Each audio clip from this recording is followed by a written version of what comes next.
2026-এর নির্বাচনে পূর্ব মেদিনীপুর জেলার 16টা বিধানসভা আসনেই দেশের প্রধানমন্ত্রী নরেন্দ্র মোদীকে জেতানোর জন্য তৈরি হয়ে বসে আছে, এমনই মন্তব্য করলেন রাজ্যের বিরোধী দলনেতা শুভেন্দু অধিকারী। মুখ্যমন্ত্রী কোথায় যাবেন আমার ওটা বিষয় নয়।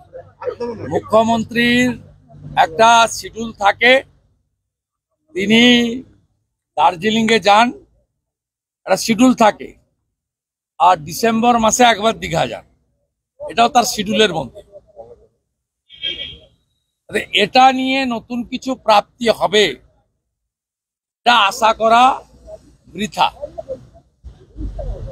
অতএব আমরা প্রত্যাশাও করি না, কারণ এই মুখ্যমন্ত্রী গত 4 মাস আগে লোকসভা নির্বাচনে ওই জেলা উনাকে রিজেক্ট করেছেন।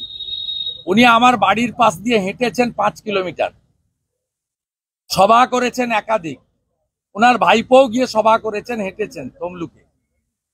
ওই জেলাতে উনি বলেছিলেন আমি অধিকারীর চোখ দিয়ে দেখতাম, অধিকারী মুক্ত করুন।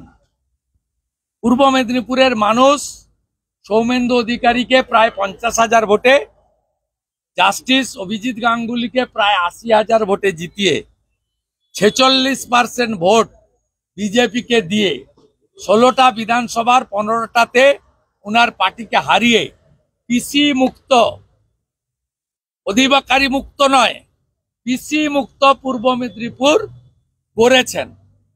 তাই তিনি একবার কেন 100 বার গেলেও কোনো লাভ হবে না। 26-এ ওই জেলা থেকে 16টা আসন নরেন্দ্র মোদীজিকে ওখানকার মানুষ দেবে, তার প্রস্তুত হয়ে বসে আছে। ব্যুরো রিপোর্ট, আজ বাংলা।